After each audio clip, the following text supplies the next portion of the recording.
Oh boy, Cristopher Sanchez had a huge game. We'll talk buy low hitters and preview week 5 up next on a Kokomo Friday.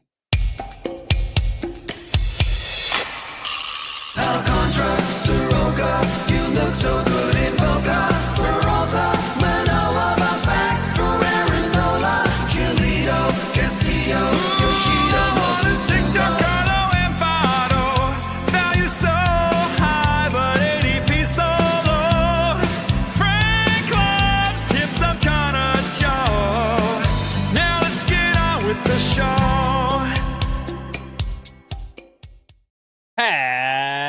Happy Kokomo Friday and welcome in to Fantasy Baseball today on April 18th. I am Frank Stampfl, joined by Scott White. Today on the show, Cristopher Sanchez was a monster up against the Giants.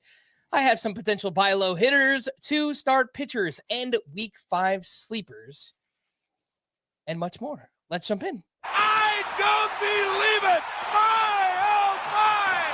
All right, Scott, let's begin things with my player of the night. That is Cristopher Sanchez, who was great up against the Giants. 7 innings, 3 runs allowed, 2 of those earned, 12 strikeouts, a career high to just 1 walk in this one.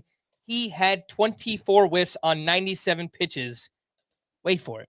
22 of those on the changeup, which is just an absurd number. I really don't know if I've ever seen that many whiffs on one particular pitch, but we just got Cristopher Sanchez. Yeah, 22 is just an insane number. Yeah. I don't think I have either. Certainly not a changeup. And he just spanned that pitch in this one. He threw it 52% of the time. It was a 35% usage on the changeup entering the start, and it was just ridiculous. I mentioned the 22 whiffs. It was a 76% whiff rate, 52% CSW, and after 4 starts, we have a 2.96 ERA, 115 whip, 11.5 K per 9, a ground ball rate up over 50%. Scott, where are you at on Cristopher Sanchez? Oh, I'm very high on Cristopher Sanchez, and I have been for a while. He's been inside my top 30 at starting pitcher rest of season, which puts him behind notables like, or puts him ahead of, notables like Joe Ryan and Hunter Brown. Freddie Peralta. I could probably get him inside the top 25 at this point because I have a few of the injured arms ahead of him. I think it's legit. Last start, his previous outing may have given some people some pause because the whiffs were way down, only 3 strikeouts, only 5 swinging strikes. That was like the one misstep. But of course, prior to this year, we didn't really think of Cristopher Sanchez as a strikeout pitcher. So maybe it was a regression to the mean, but then he comes right back with a start like this. And I think it's fair to say, sustaining that improved velocity, still throwing strikes 2/3 of the time, which is a very good rate. I think this is just a new and improved Cristopher Sanchez, as many were hoping when they saw him pitching this spring. How about that? One spring riser who's actually followed through on it.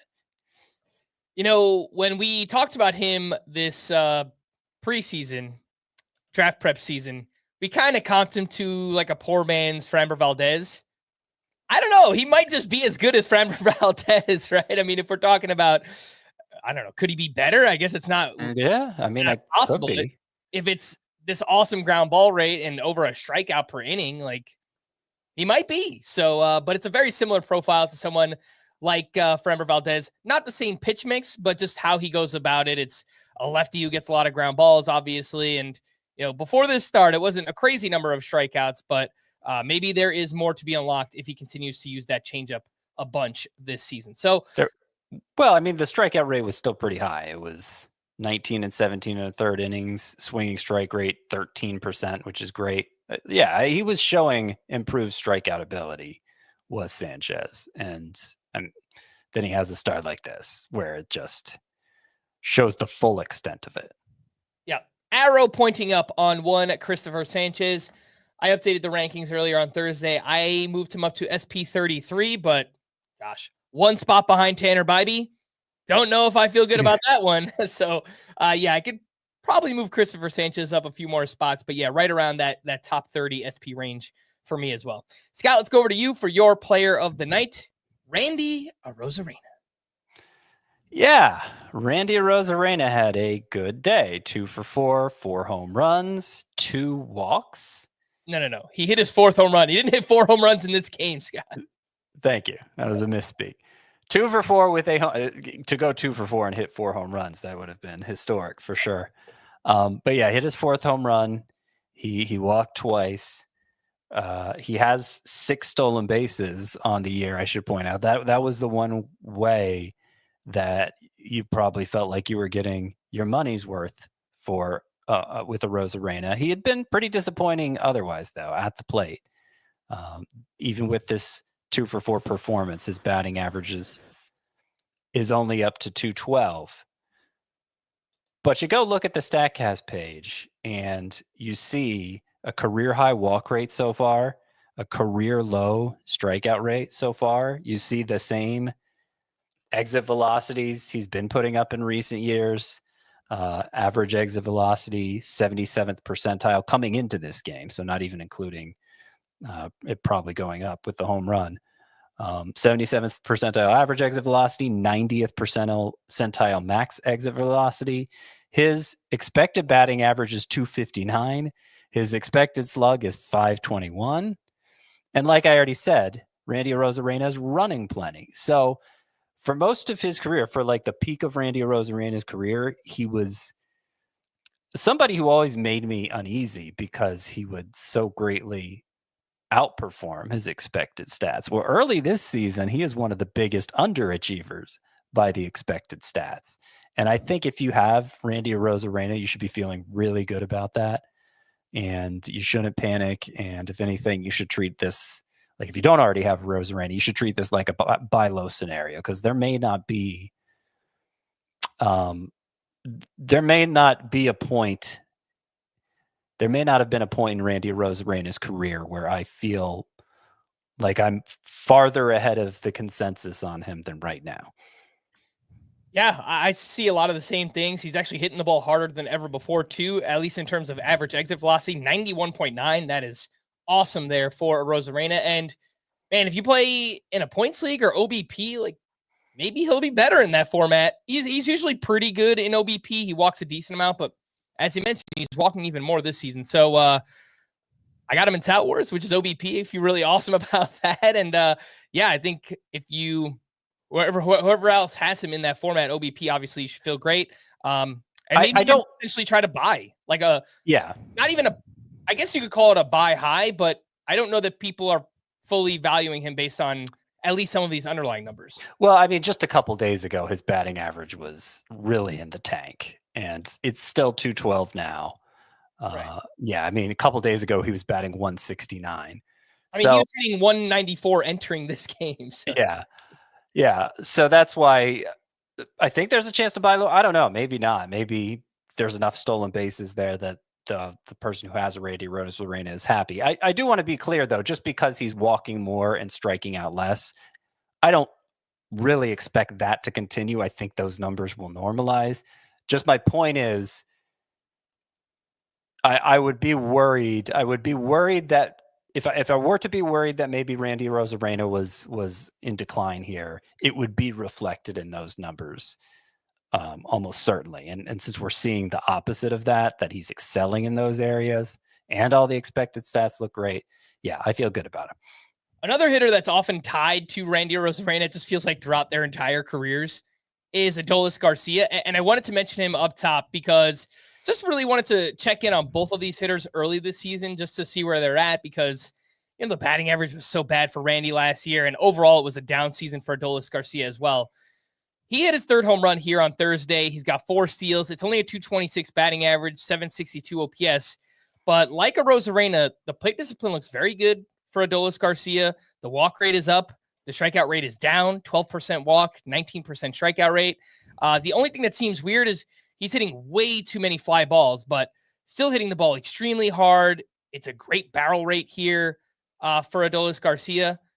So what do you think about a potential buy on Adolis Garcia, Scott, before he takes off? If he, continues to have an improved plate discipline and hit the ball as hard as he is right now. Yeah, I think I think there's a buy low scenario too. He's batting 226 now himself, and hasn't.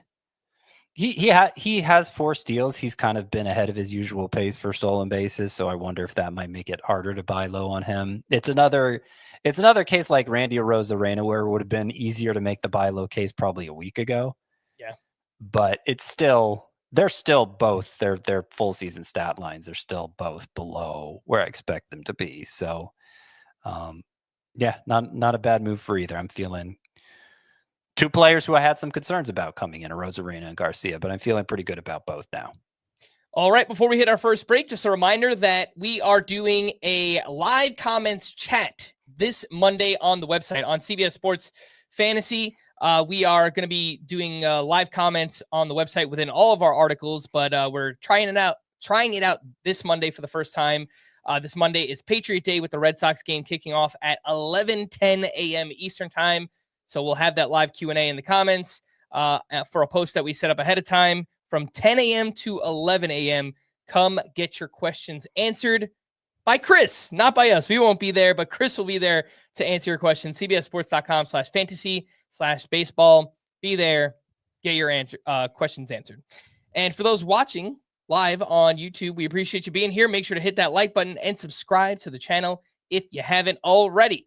Let's take a break. When we return, we'll talk about Tanner Bybee, who's been pretty bad. We'll do that right after this.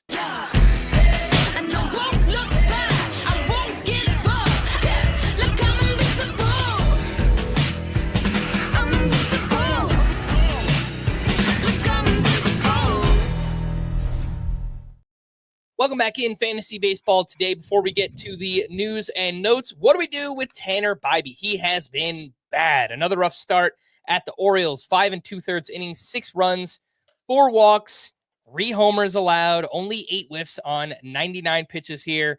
Gave up some hard contact. And this is back-to-back starts with 4 walks. He's yet to turn in a quality start this season.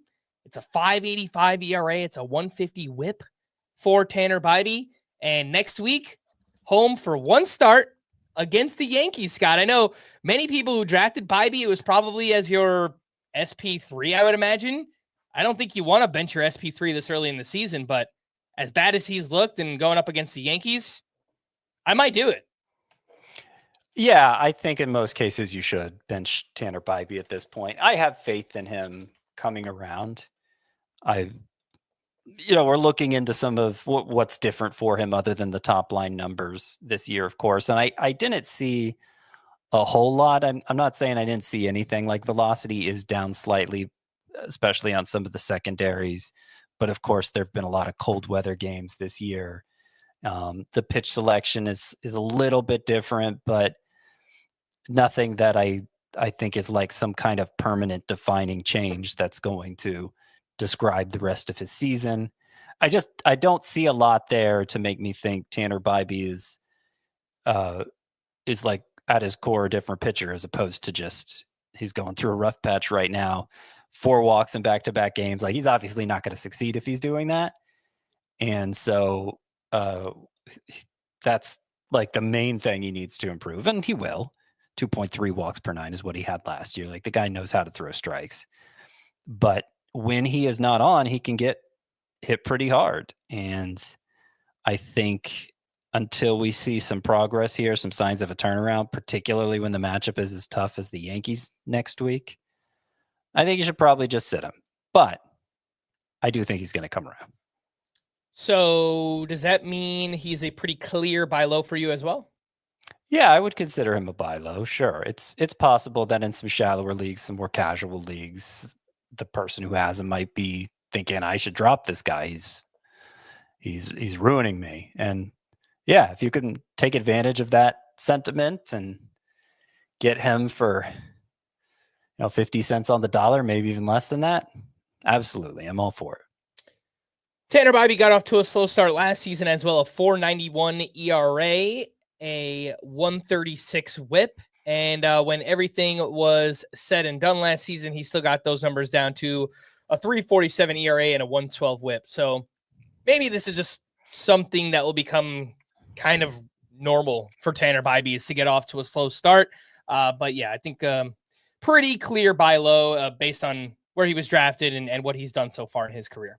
Let's get into the news and notes, and it's back-to-back days with a prospect promotion. The Twins plan to promote Luke Keaschall, who was Scott's number 40 prospect back in the preseason, 22 years old, second-round pick back in 2023. Very exciting prospect. Last year in 102 games in the minors, hit .303, 15 homers, 23 steals, a .903 OPS. So kind of feels like he can do a little bit of everything. Actually had Tommy John surgery in August, but he returned this spring. He was playing in minor league games, so it seems like everything is good there. 11% roster. Scott, are you looking to add Luke Keaschall? Well, one number you didn't give was he had a .420 on base percentage in the minors last year as well, and that was between high A and double A.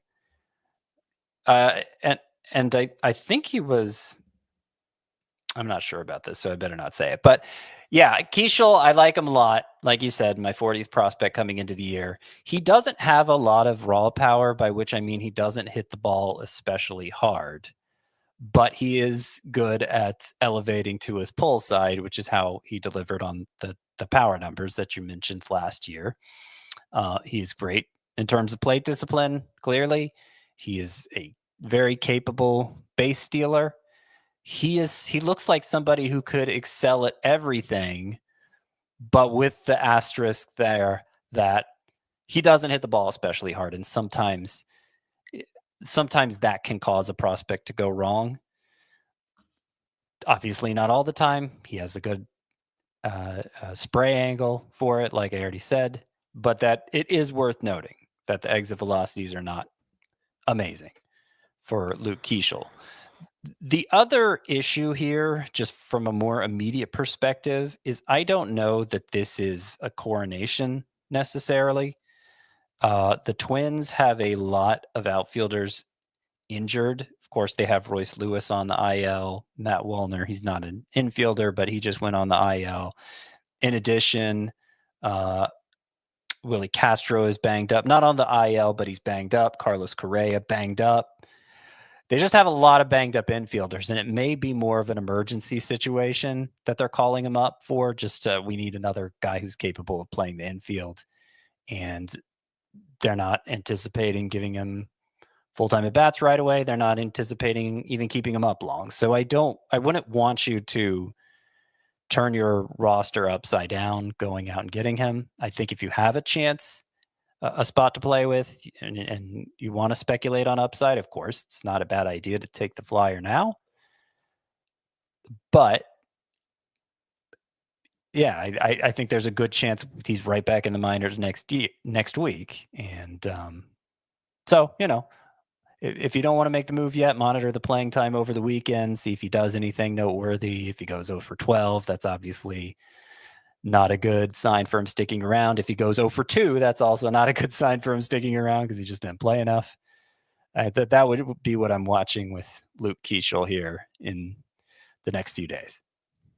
All right, let's move over to the Brewers, who are also making a move. They're promoting Caleb Durbin on Friday, who came over from the Yankees in the Devin Williams trade, and 13 games at AAA this season, 278 batting average, 2 home runs, 3 steals, 797 OPS. But in the minors, it's been strong on base percentage, lots of speed, little bit of power. He was out in the Arizona Fall League where he broke the record for most steals in an Arizona Fall League season. So could have a fantasy-friendly skill set.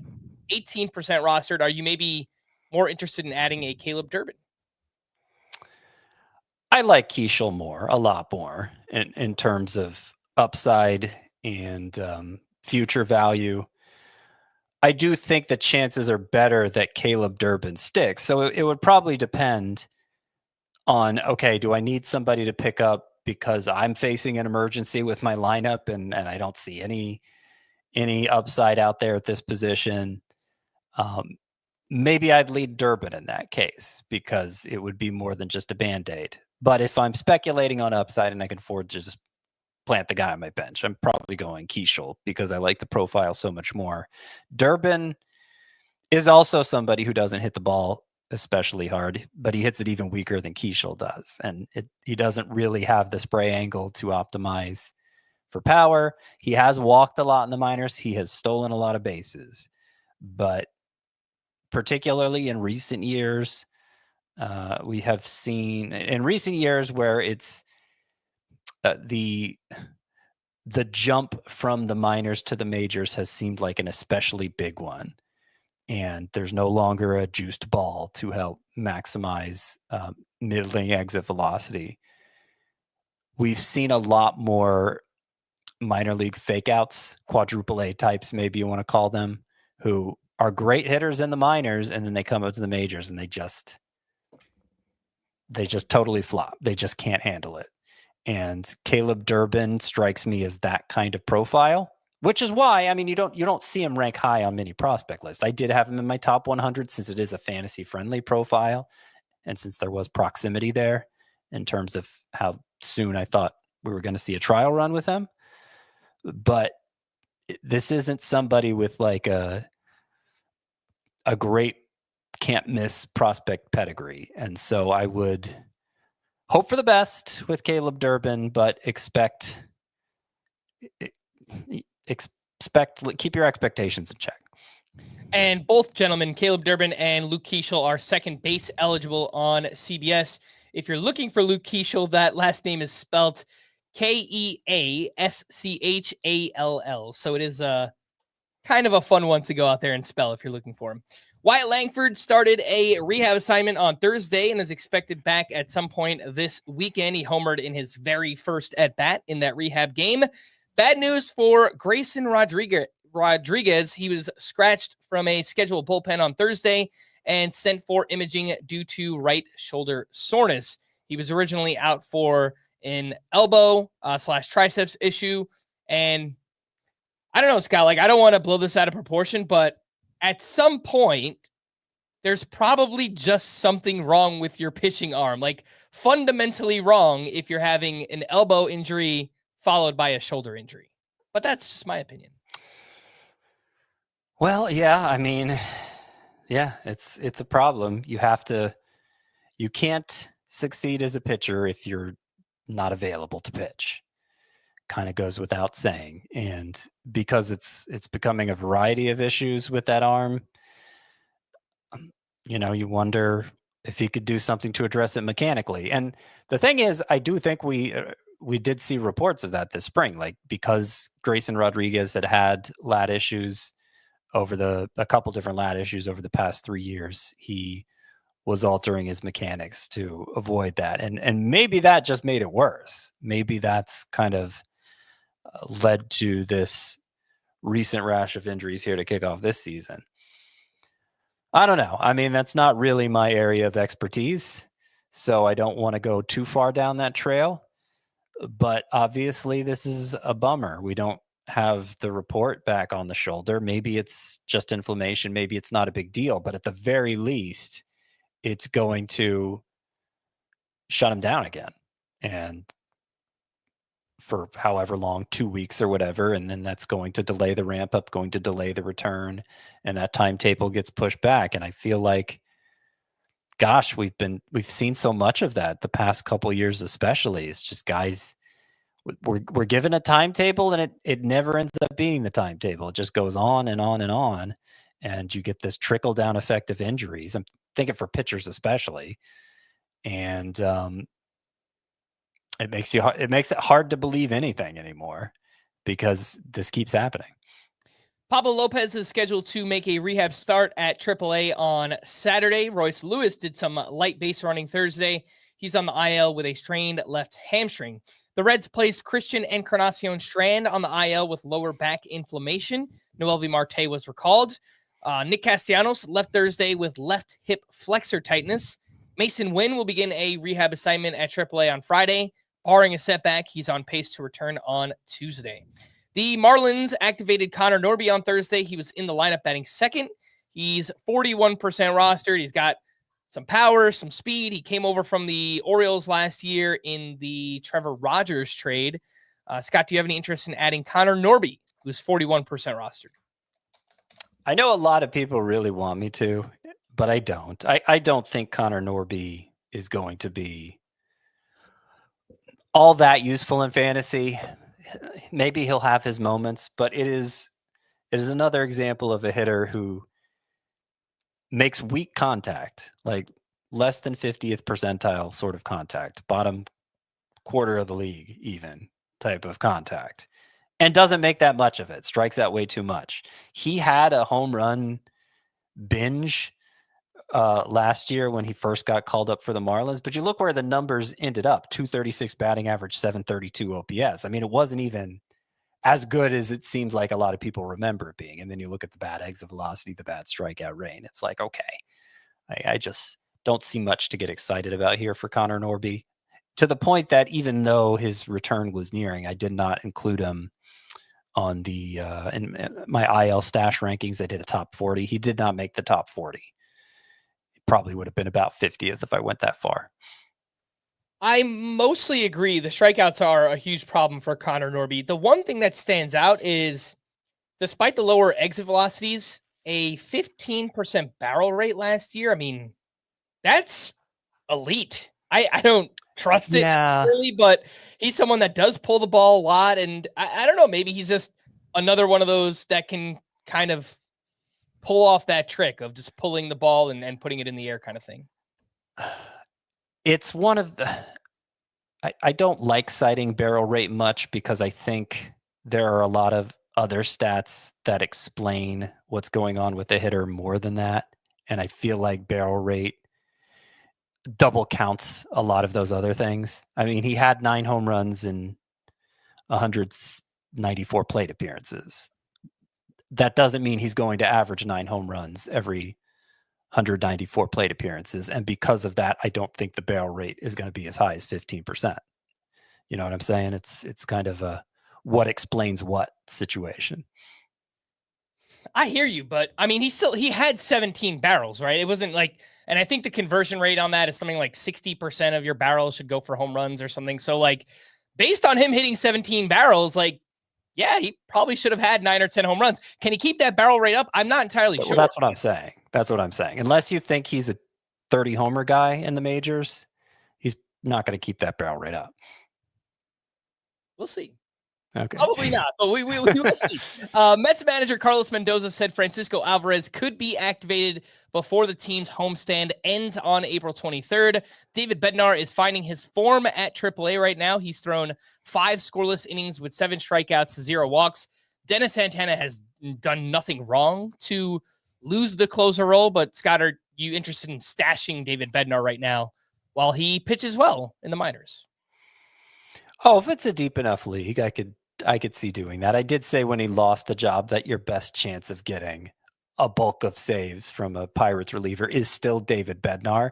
I'm not saying it's an especially good chance, but so far he's doing what he needs to. He's dominating AAA. So I do think we'll see him back in short order. How long will it take him to regain the closer role?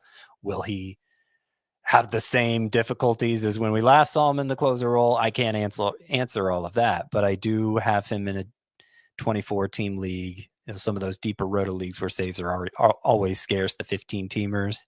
Maybe you make a play for him again there. Is it a likely scenario that you get 20-plus saves from David Bednar from this point forward? No. But I think it's more likely than that you get that many from Dennis Santana. The Braves called up Alex Verdugo and sent Brian De La Cruz back to AAA. No surprise, but the Dodgers optioned Bobby Miller back to AAA. And some players who also went on the IL, Matt Wallner with a strained left hamstring and Jose Siri with a left tibia fracture. Let's quickly run through some waiver wire names from Thursday's action, Scott. And interesting night for waiver wire pitchers in particular. Eduardo Rodriguez keeps having these, I'm going to call them weird starts. I mean, at the Marlins, 5 1/3 innings, 10 hits, 3 runs. You're like, all right, whatever. That's not great. 9 strikeouts to 0 walks, 14 whiffs on 93 pitches. Like, all right. I the ERA and whip is a little elevated, but everything else, all the underlying numbers seem to love Eduardo Rodriguez right now. He's 61% rostered, home against the Rays next week. Reese Olson, 5 shutout innings with 5 strikeouts against the Royals. He's 62% rostered, home against the Padres next week. And Kumar Rocker had the best start of his career. 7 innings, 3 runs allowed, 8 strikeouts to 0 walks, 15 whiffs on 78 pitches. And he really leaned into that slider usage, and it was great in this outing. There's been a lot of bad, so I don't know that you want to just pick Kumar Rocker up and throw him right in your lineup, but this is the best that we've seen from him, Scott. So do you have any interest in adding Kumar Rocker, Reese Olson, or Erod? Hey, the one I had the most confidence in coming into the year is Reese Olson. And he doesn't have as much upside as Kumar Rocker. So if you want the upside play, that's fine with me. It continues to confuse me why Kumar Rocker seems to have a slow breaking ball and a fast breaking ball, and he chooses which one to use in that start and only seems to use that one. Like one gets classified as a slider, as happened in this start. One gets classified as a curveball, the slower one. And we saw him use the slower one, the curveball, in his previous start, which didn't go well. But I think all the other regular season starts, it's been this faster one, the slider. But you go back and look at spring training, his 2 good starts in spring training, it was the slower one, the curveball that he succeeded with. So that's just weird to me. I don't know what's going on there and why we see such difference in the velocity and the classification of the breaking ball Kumar Rocker uses from start to start. But he used the faster one this one. He used it a lot. It did great. It is the one that we were hyping up coming into the year because it delivered so many strikeouts for him last year for the time he was healthy. And will it just be a one-off? Impossible to say, but if you want an upside play at starting pitcher, if you want strikeout upside in particular, if you don't pick up Kumar Rocker now, there's a good chance somebody else will. So you may just have to make that move. Reese Olson feels pretty safe, like a pretty high floor there. And I think this start today, Thursday, was more what you can expect from him going forward. Eduardo Rodriguez has a pretty spotty track record for his entire career. And so I don't feel like I have a good read on what he's going to be right now. He does have 2 games where he got a lot of strikeouts. There was this one, it was 9, right? Yeah. Against the Marlins. So, take that point as well. It was against the Marlins. And then he had a 12 strikeout effort a couple starts ago where he didn't get many whiffs. This was his first start actually with double-digit whiffs, even though he had a double-digit strikeout effort before then. So that's another curious data point for Eduardo Rodriguez. I think just given the state of starting pitching on the waiver wire right now, if you're looking for somebody else to speculate on, he's available enough that you can do that with him. But it's not, I'm not saying that with a ton of conviction. Like I don't want to oversell Eduardo Rodriguez. I could see it going well. We are seeing some signs of that, but he's always been a difficult one to figure out. How would you rank these 3 just in a vacuum, Scott? Rodriguez, Olson, and Kumar Rocker. I would rank them Olson, Rocker, Rodriguez, with varying degrees of upside and downside between them. All right, next group of waiver wire pitchers. Andrew Heaney had a great start against the Nationals, 7 1/3 shutout with 4 strikeouts here. And interestingly enough, he's kind of mixing in more pitches this season, a changeup, a slow curveball that he's throwing more. And so far, it's working with the Pirates. JP Sears had a solid outing at the White Sox, 6 shutout innings, only 2 strikeouts. Tomoyuki only Sugano, 1 swinging strike for JP Sears. Yeah, it was kind of a similar thing for Beto yesterday too, right? It was not many whiffs, not many strikeouts, but just kept runs off the board against the White Sox. The White Sox don't swing and miss a lot, apparently. They're just doesn't mean they hit well. Yeah. Tomoyuki Sugano had a strong start up against the Guardians, 7 innings, 2 runs, 3 strikeouts for him. And Griffin Canning, a strong start against the Cardinals, 6 innings, 1 run, 8 strikeouts, 16 whiffs on 102 pitches. Scott, how are you ranking this group? Canning, Sugano, JP Sears, and Andrew Heaney.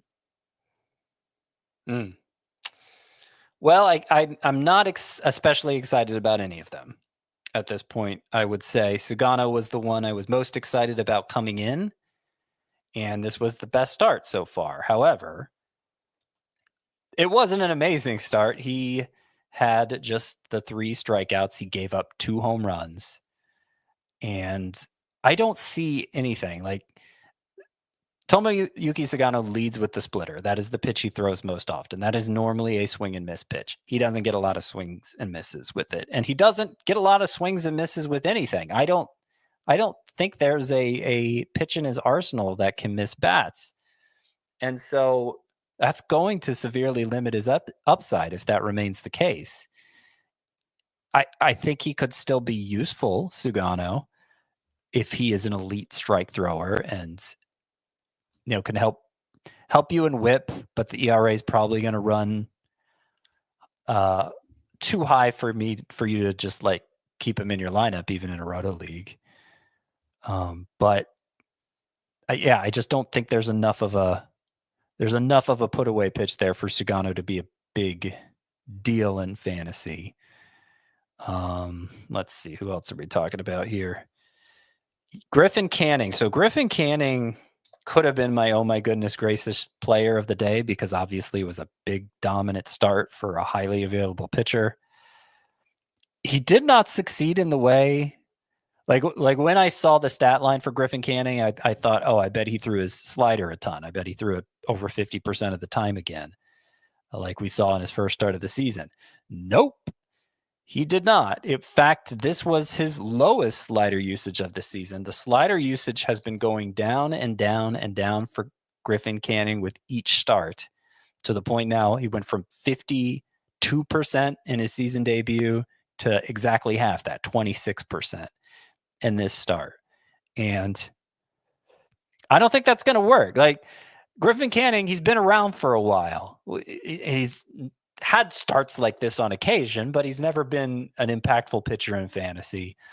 He hasn't even been a particularly good streaming option in fantasy. And he was always doing stuff like this, throwing the slider a quarter of the time.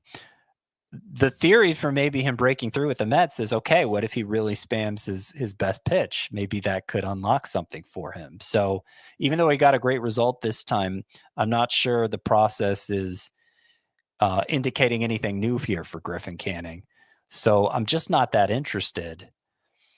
Frankly, I think JP Sears is going to be more useful, just a streamer type, but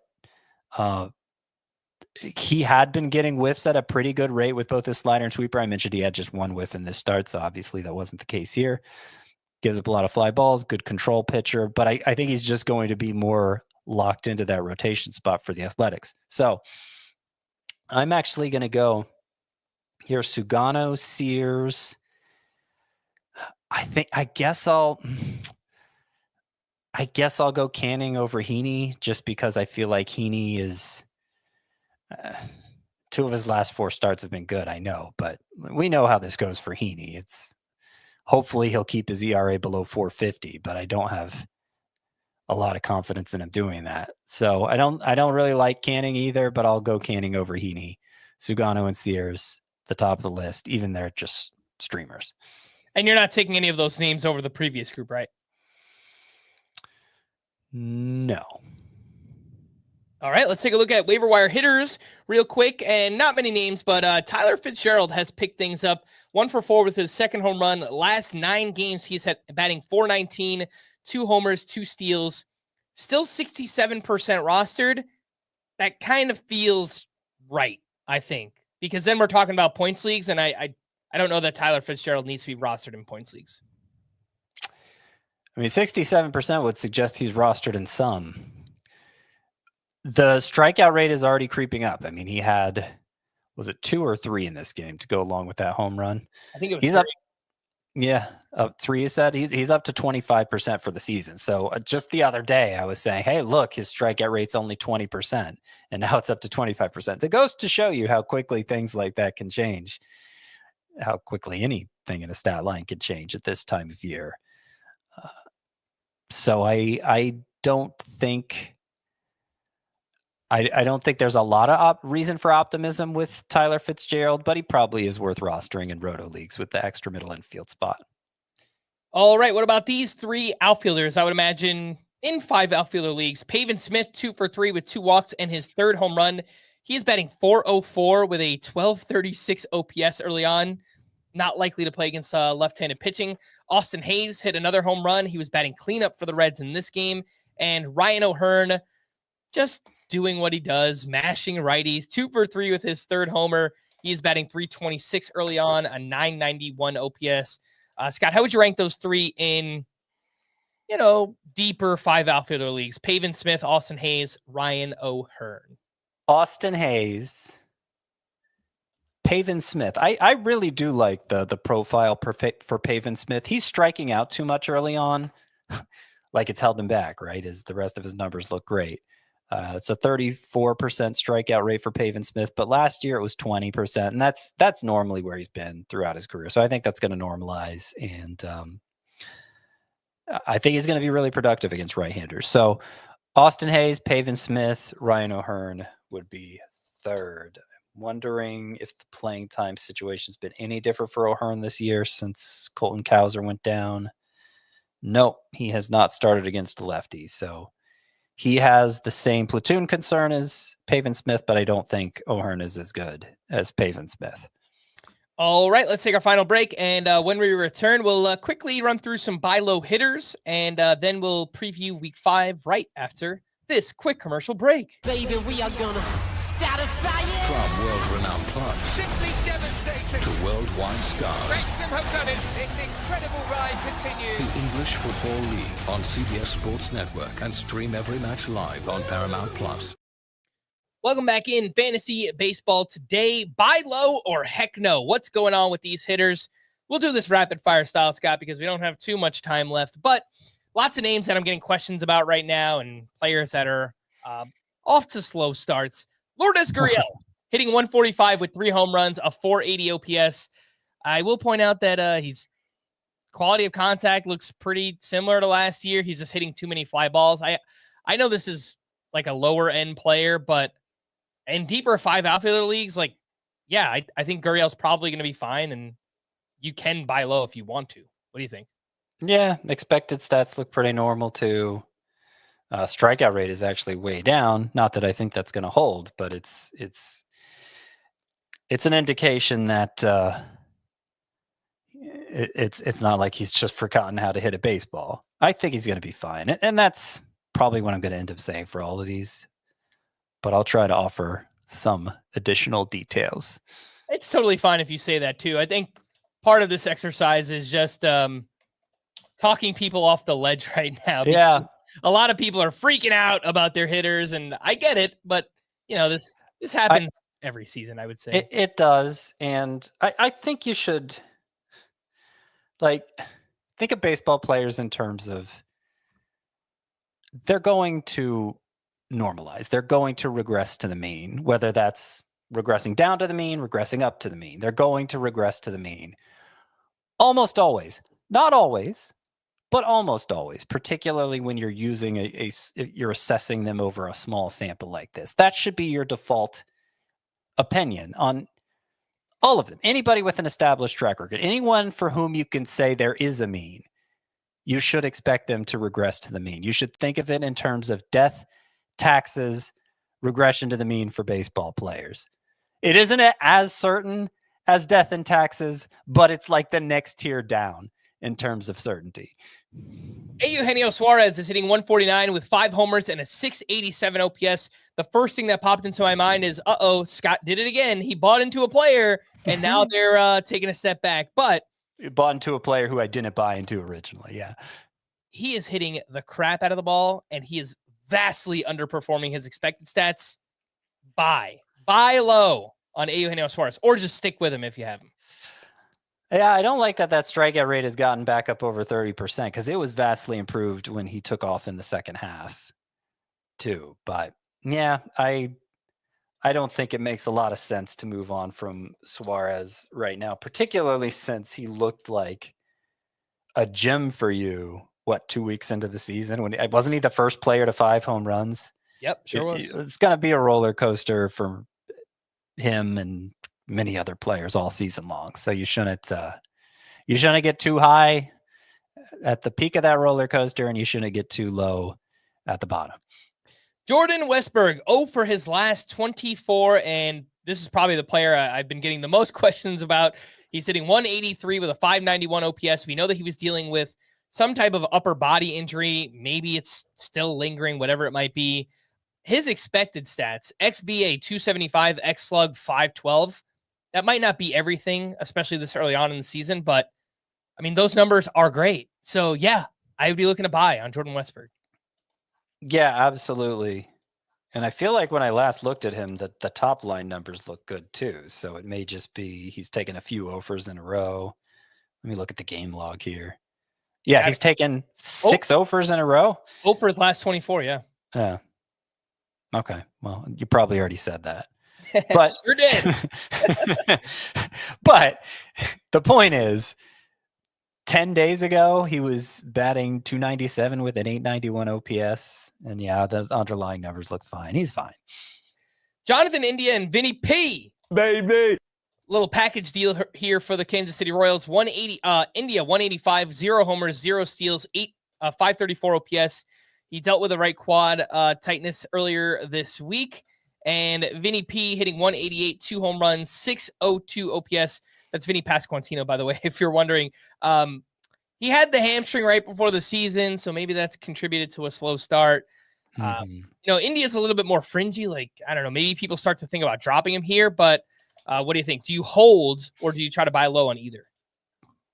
I try to buy low on Vinny Pasquantino if it's really low. If it's so low that in a shallower league, particularly if the person who has Vinny Pasquantino picked up Tyler Soderstrom or Spencer Torkelson and feels like they're set at first base without him, you could probably get Pasquantino for dirt cheap at this point. And I think it's probably worth it, especially in a points league, because he's not going to strike out much at all. And he's going to get better than he's been so far. In India's case, you mentioned he's pretty fringy. It's not like he was a highly regarded pick coming into the season. He's also unusual in that I don't feel like I have a great sense of what his mean is. We've kind of seen a few different versions of Jonathan India over what's been a pretty brief career. The batting average pretty much ends up in the same spot, 240, 250 range. But sometimes he walks a lot more. Sometimes he doesn't. Sometimes he runs more. Sometimes he doesn't. He's batting leadoff for the Royals, and he is walking at a fine rate. And the exit velocities, at least in terms of average exit velocity, the strikeout rate, they all seem fine. There's nothing alarming there. So I do think he's going to be better than he's been so far. It's just in a shallow league, can you afford to wait it out? Like if it's one of those leagues where you can't afford to have a second baseman on your bench and you have somebody else you trust in your lineup more, it's probably okay to drop Jonathan India. But I do think he's going to be fine for what he is in the long run. Riley Green is another one I've been getting lots of questions about. 233, 3 homers, 674 OPS. Not terrible. 30 strikeouts so far, a 40% strikeout rate for Riley Green. He doesn't have the longest track record, Scott, but this was a big name prospect. He had a great season last year. Lots of cold weather games in the AL Central so far. Yeah, I mean, I'm not particularly worried about Riley Green, though the strikeouts are very bad. Yeah, and some of the underlying plate discipline numbers like zone contact, chase rate, they're all worse as well. Maybe you'd expect that with a higher strikeout rate. I'm not saying that's the new normal for Riley Green. I think you have to hold on to him, unfortunately. I say unfortunately because I'm sure in a points league, especially with the strikeout rate that high, and he's normally not a great source of he was pretty good at walking last year, but normally not known as like a plate discipline guy. You probably feel like Riley Green is unstartable at this point. And maybe you'd rather not have to stash him on your bench, but I think you have to because the mean is must start. It's not like stud, but it's must start. And I do think he's going to regress to it in the long run. It's just been really rough here in the early going, especially with the strikeouts. Did just have a 3-hit game, so hopefully that's the start of the turnaround for Riley Green. Scott, sound the alarms because Juan Succo is back. Oh, no. Now that he's in Queens, Succo is back. He is batting .221, 3 homers, a .773 OPS. Looking into the numbers, the ground ball rate is back up this season. The barrel rate is way down. He did have a quote the other day that he no longer has the best hitter in baseball behind him, which I thought was interesting. It's also factually true, though. Pete Alonso has had a great start to his season as well. So I don't think that really has that big of an impact on him. I can tell you for certain, New York sports talk radio, they have been going wild with Juan Soto over the past week or so. It's been crazy stuff. They are always measured in their opinions. He's fine. Like, I don't even want to say any more than that. He's fine. He's Juan Soto. Trade him to me if you're angry. I'll ride that to the bank. Find an angry Mets fan somewhere. Although they shouldn't even be angry. Like, they're off to a great start. I think they already have 12 wins or whatever. So it's just like the record contract, Yeah, like, for sure. And maybe he is they pressing a little expect bit, him right? to turn water into wine and not be just another baseball player who endures ups and downs like all of them do. I won't rule out the possibility that he does have a down season because we've seen this before with these mega contracts first year. I don't want to say new plays because whatever, he just played in New York, but trying to live up to that pressure of getting this record-setting contract. Maybe he has a down season, but even like a down season for Soto, I mean, we saw it with the Padres. That's like 30 homers and a .270 batting average, So like, even if Soto has a quote-unquote down year, I don't think it's going to be something that sinks you by any means. And I'm not ready to say that's happening. I'm just saying it is a possibility. Yeah, no, I don't think it's going to happen, but you do see it happen sometimes. It happened with Francisco Lindor to keep it close to home. And I think there were a lot of Mets fans angry about that at first, but I don't think they're angry at Francisco Lindor anymore. All right, Scott, let's get into the Week 5 preview and take a look at the schedule for next week. I believe this is the first time that we have 2 teams with 5 games next week. That is the Cubs and the Dodgers. Then we have 24 teams with 6 games, and we have 4 teams with 7 games next week. That includes the Red Sox, White Sox, Brewers, and Giants. I am quickly trying to pull up the Rockies schedule for next week because I did not write it down. But it looks like they have 6 games next week. 3 are in Coors Field against the Reds. So if you are looking to stream some hitters in Coors Field, then maybe you pick up a few Reds for next week. Starters sit these 2 start pitchers, Scott, and we mentioned these names yesterday. I think I know your answer, but I'll ask again anyway. Aaron Nola, who's off to a very bad start, he's at the Mets and at the Cubs. Start him. Robbie No Ray. second thoughts. Robbie Ray is walking the world, and he is facing the Brewers and the Rangers. He's walking the world. That sounds like a news story. Just get a camera crew on him. That's Quite an adventure. I'd say so. Yeah. I have him in the you're probably going to start him category. Unless you're especially worried about your whip in a roto league. Okay, maybe you don't. But I think there are enough positives with Robbie Ray. 2 starts. You don't want to sacrifice the potential strikeout number, 15 plus potentially. I think you're probably going to start Robbie Ray. What about Tyler McGill, who is home against the Phillies and at the Nationals? Not great matchups, and he's coming off his worst start, and I don't really buy into the overall ERA. So I had Tyler McGill in the points league only section of the 2-start pitcher rankings. All right. What about Gavin Williams, home against the Yankees and Red Sox? Head-to-head points only with those matchups. Walker Buehler is home against the White Sox and at the Guardians. Because the White Sox are one of the 2, I do have Walker Buehler in the head-to-head points section, as opposed to just being a no thanks for me. And Mitchell Parker, who has gotten some good results here, but underlying numbers don't necessarily buy it. He's home against the Orioles and home against the Mets. Well, I was close to including him in the points league only category of the 2-star pitcher rankings because he is off to a good start. But with those matchups and me not really buying it, it's a no for me. all right, Scott. Well, who are some 2-star pitchers that you are looking to add and stream for next week? Clark Schmidt gets the Guardians and Blue Jays. He's probably the best that might be available in your league. Jose Quintana gets the Giants and Cardinals. And he has looked very stable early on, as he generally does. Not a ton of upside for Jose Quintana, but 2-start week. We're already in the points league only section with him. So there aren't a lot of great 2-start options, but I think Jose Quintana is one of the better ones. Jordan Hicks.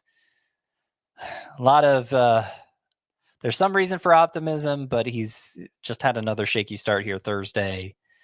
I would leave him for points leagues. He gets the Brewers and the Rangers. Zach Littell's up and down. Not a ton of upside. Diamondbacks, Padres, don't love the matchups. This is great. This is the quality of 2-star pitchers we're working with. The waiver wire has been picked clean already, it would seem. But Zach Littell is my 4th favorite among those who might be available. Osvaldo Bido against the Rangers, who've actually been worse offensively than you'd expect. I don't know that we can count on that remaining so, but Bito's second matchup is against the White Sox. So I think he's fine. Only 19% rostered. Nick Martinez, losing faith in him very quickly, but his matchups this week are the Marlins and the Rockies. He is on the road for both of them, so that means in Coors Field. But the Rockies have the worst lineup in baseball, I think, both on paper and statistically. All right, what about the 1-star streamers? Are these maybe a little better? A little better, but really the waiver wire has been picked clean for pitching. It's not fun to have to put this list together right now. Tyler Mahle's at the top of the list because of how good he's looked recently. I have more confidence in him than anyone else who might be available. He's at the Giants. Giants, I think, have the 3rd most runs so far. I don't really buy it. And so it's a situation where are you going to treat a lineup as tough because of how it's performed lately or because of how you think it's going to perform in the long run? I am not treating the Giants as if they're a tough matchup for pitchers, but at least to this point in the season, they have been. Mahle, like I said, it's at San Francisco. So at the very least, you got a pitcher's park there for a fly ball guy. Let's see who else. Shane Smith gets the Twins, who've been pretty bad so far offensively, and David Festa gets the White Sox. I like Luis Severino more against the White Sox, but Festa also gets them. The main reason Festa's behind Severino is because he has yet to go even 5 innings, and it's hard to be that useful in fantasy. If you can't go the minimum required for a win, doesn't mean he's only going to go 4 again this time, but can't count on him going 5 or 6, even against the White Sox. All right, let's slide over to the hitters for next week. Best hitter matchups: Tigers, Athletics, Guardians, Red Sox, and White Sox. The worst hitter matchups: Cubs, Dodgers, Diamondbacks, Rays, and Astros. Scott, who are your favorite sleeper hitters for week 5? Well, I do have the Rays as having the 4th worst hitter matchups. But in spite of that, I have Jonathan Aranda at the top of my sleeper hitters list because there's only one left-hander on the schedule. And I've kept making excuses not to put Jonathan Aranda on the sleeper hitter list because there were too many lefties or the matchups were good enough or whatever. And obviously we missed out on a lot during that time. I don't want to keep missing out on it because he's amazing. Taylor Ward's been hitting well lately, usually does well in April. And the Angels matchups are decent enough.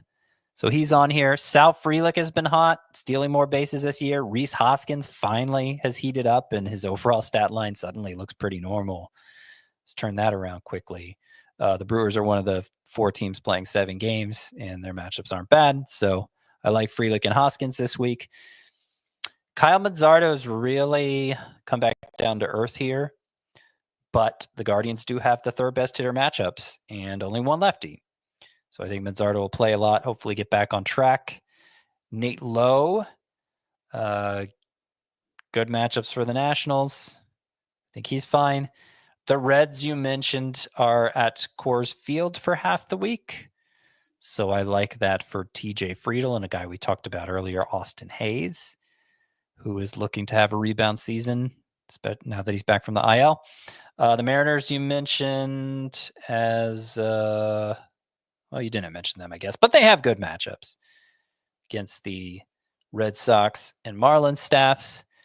And Jorge Polanco's been hot all year. I think it's a good time to try him out. Finally, Tyler Fitzgerald, with the Giants having 7 games and pretty good matchups overall. And he's been heating up at the plate. So Tyler Fitzgerald, rounding out the list.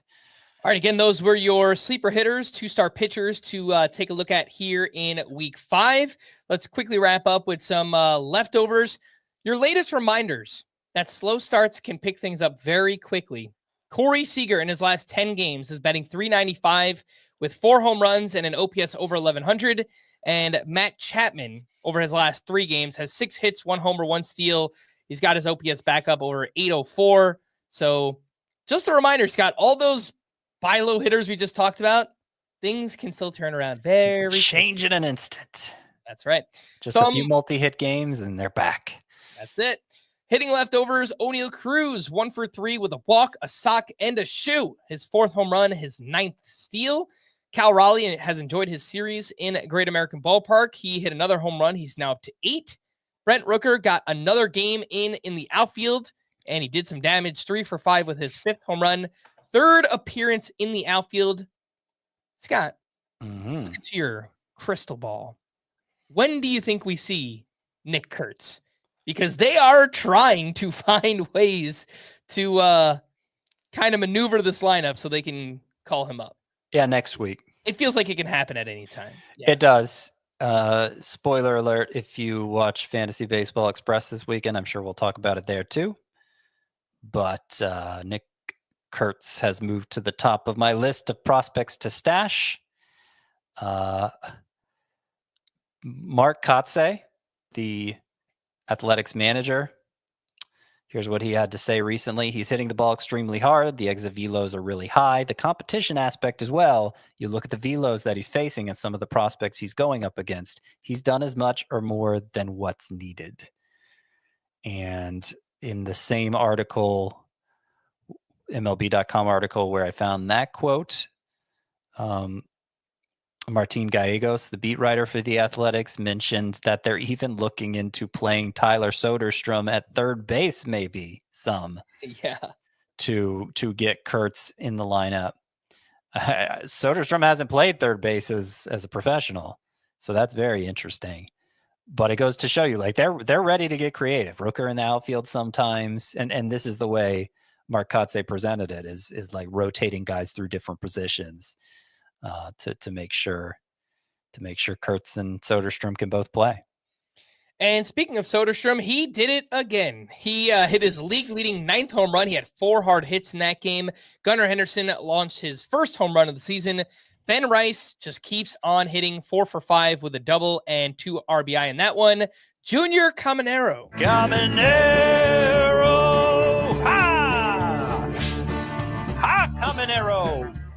2 for 4 with his 5th home run, and Mark Vientos finally on the board, hit his 1st home run of the season. And Scott, we brought up Vientos the other day. Chris and I did on the Warriometer segment. And the weirdest thing is that he's struggling, but not how we thought it would be. He's not striking out a crazy amount. It just feels like he's having really bad BABIP luck right now. Yeah, no, I'm very encouraged by how good the plate discipline's been for Mark Vientos. I think he is a clear buy low because I actually feel better about his trajectory. Not that my opinion on him has totally changed. It's not enough data for that, but he is struggling mightily, but has improved in the way that I was most concerned about. So I would be, if it's truly buy low scenario, I'd be buying low for sure. All right. And I did want to, I feel like I maybe missed part of this game. I just didn't put it in the notes, but wanted to mention Corbin Carroll, who had 3 steals here on Thursday as well. So it's hard to steal bases when all you do is hit home runs, but there you go. Boom. 3 more steals for Carroll, and he's up to 4 steals. He's got 6 homers. Counting Yeah. stats are there. 321 batting average. Bat speed is up. Yeah. Scott, my NL MVP pick looks pretty good early Oh, on. he does. Yeah, I mean, he could be MVP, sure. And I think it was just I'm not even sure if it was 2 weeks ago. I don't think it was that long ago. He had 0 steals still, and some people were starting to freak out about that. And I said, I bet he'll have I bet he'll have 5 steals by the end of April. And here it is, April 18th now, and he's already at 4. So I may have undershot it. Like they can come in bunches, and you shouldn't freak out when there's a bit of a drought, whether it's home runs or stolen bases, but especially stolen bases. 2 quick pitching leftovers. Brady Singer has been kind of mid after that first start of the season, but it's still a 3.38 ERA. The underlying numbers still look pretty good here for Brady Singer. And Jordan Hicks was doomed by a horrible first inning at the Phillies. Wound up with 7 innings, 5 runs allowed, 4 walks, 5 strikeouts. The ERA and WHIP is pretty high here for Jordan Hicks. I think you just mentioned him, right, as one of your sleeper pitchers. Yeah, because he's making 2 starts. Yeah. I want to do it outside of a points league.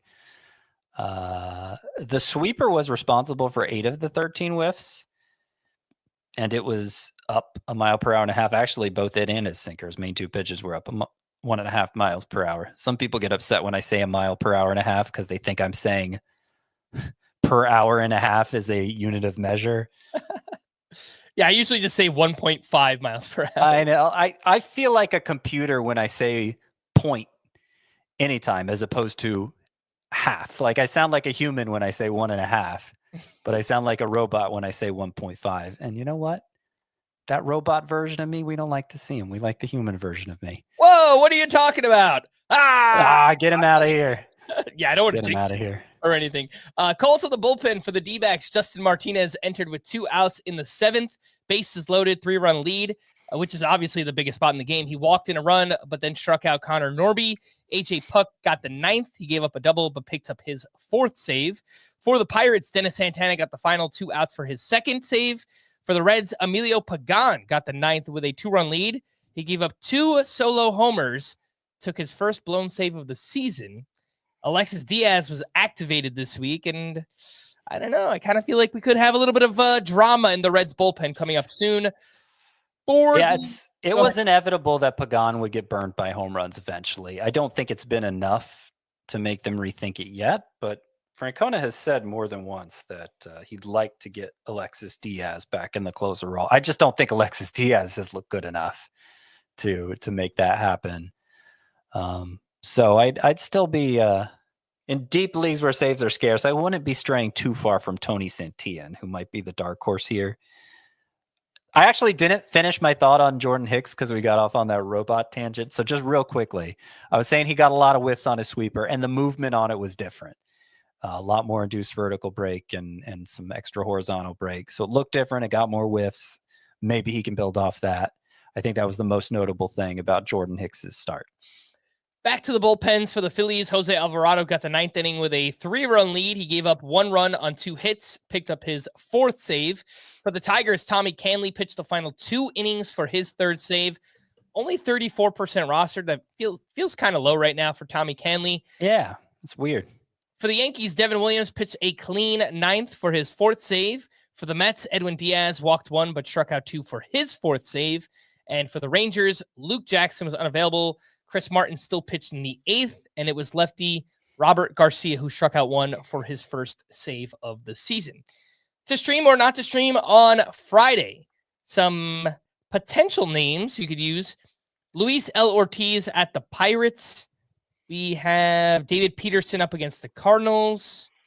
JT Ginn at the Brewers. Chase Dollander versus the Nationals in Coors Field. Tyler Anderson home against the Giants. He's pitched pretty well. What do you think? I think we said that our 3 favorites were David Peterson, Luis Ortiz, and JT Ginn, and I'm going to stick with that. Dollander's interesting, but in Coors, I'm probably not going to do it. On Saturday, we have Ben Brown is facing the D-backs. Don't like the matchup. Ben Lively, don't think he's very good, but he's at the Pirates.